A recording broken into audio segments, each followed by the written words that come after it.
We're back. Yo, last night was awesome. I was able to see the game during class.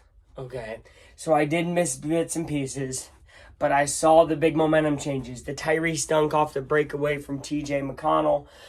Great steal by him, right? The lob to Obi no look was incredible by him. First of all, I want to start out by saying Tyrese changed the way this game was played.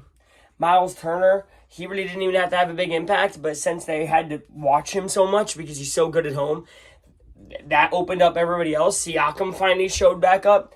And I say finally because, he was kind of weary there for a little bit, but he's back. Neesmith, obviously good game. And then lastly, Obi freaking Toppin. Mad respect to him. So in this first minute, I've just told you everything that just happened, but what's going to happen next is what you're wondering. Luke, the New York Knicks are great, and they're going to win in 5 and maybe 6 if the Pacers get lucky. I disagree. Why do I disagree? Well, let's go back and remember what I said before the first round matchup with the Bucks. This is where I would transition and show you that, but I remember what I said. And what I said was, we'll play the Knicks or Sixers, and we will win in 6 or 7. Not lose, win, okay? Now, I watched a lot of the New York Knicks versus Philadelphia 76ers series because unlike this Bucks series where it's like, okay, I just watched only Pacers, whatever, I had a chance to watch almost every single game of that Knicks versus Sixers.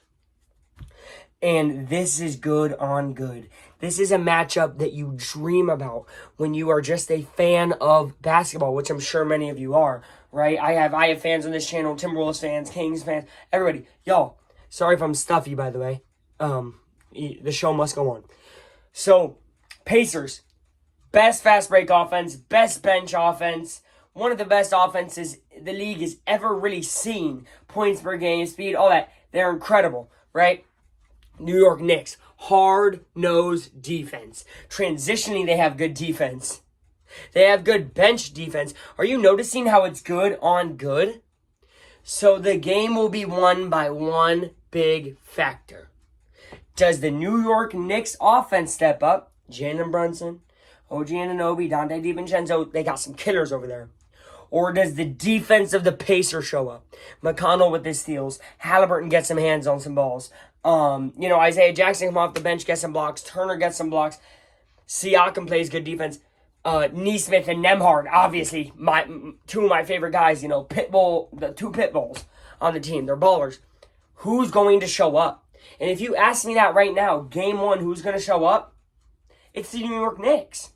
I'm not going to sit here and tell you that the Pacers are going to win game 1. Do I want them? Will I be cheering super hard? Yes. But I don't think Pacers win game 1 because of the wait till that game. Guys, with 3 or more days off, the Pacers always come out and play a terrible first half. And they always play a great second half. You're not able in the playoffs, especially against the New York Knicks, who earned that second seed. Don't forget it.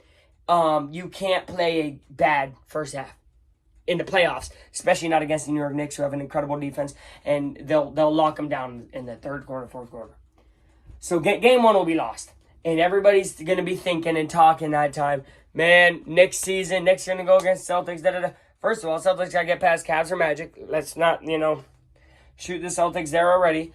And number 2, Pacers always lose the first game to a new team. They do it all the time. They did it a ton this year. They lost to the Hornets the first time. They lost to the Nets the first time. I mean, these are teams that are easily beatable, but they lost them the first time because they got to feel it and see it first. Game 2 is different. Game 2 is usually a little bit less fans, especially with a home game, right? Madison Square Garden tickets are crazy. Don't forget it, right? Game 2, Pacers will run. And they'll start running mid-first quarter. I think they'll finally snap it into gear. And if Pacers have like a 8 to 10 point lead in the first half, everybody who's watched one Pacer game at least knows. They got an 8 to 10 point lead at the end of the first half, it's over. It's over. Because that team will just press on the gas pedal and win it outright. So then it goes back home. Game 3, I'm there. Pacers will not lose a home opener. Pacers might not even lose a home game. I think Pacers win both home games. Then you're up 3-1. You're thinking, man, he's really going to end this in 5. No. It goes back to New York. Jalen Brunson, crazy game. It comes back to Indy. Game 6. And it hurts me to say this. I think New York does take that home game. But by this time, the Pacers get it right. And they win Game 7. It'll be a dogfight. It'll be a 4-point win, probably Game 7. Game 6 and Game 5, Pacers probably have it settled like it's pretty even till the third quarter. And they get beat outright in the fourth. I think those home games that are won, Game 3 and 4, will be pretty outright wins. Middle of third quarter, they'll start running. What really worries me, things that could make this series not go 7 with the Pacers win, isn't his name Hartenstein, I think? The big dude over there. He's a great defender. And Turner loves to play soft sometimes. So, 3 big factors for the Pacers. Number 1, rotations. Rick Carlisle, we've talked about him 300 times on this channel. He has to make his rotations right, and he has to play his star players long minutes because I'm telling you right now, their star players will play long minutes. You got to remember who's coaching over there. Number 2 is going to be team defense. Is everybody on the team doing good defense, or is it just Siakam, Neesmith, Nembhard, and Turner? Because all those guys won't be on the court at the same time and stuff. So you really, especially bench. Bench, I've noticed, is great point scorers, but a lot of times they're bad defensively. If the bench can play good defense, definitely going to win the series. And then number 3 is Halliburton. Will Halliburton be aggressive from the start? If he is, this series could end in 5-6, and I mean that. So that's it. Those are the 3 keys. That's everything I think about the series. Go Pacers. We grow basketball here. Indy, baby. You already know what it is. Let's go.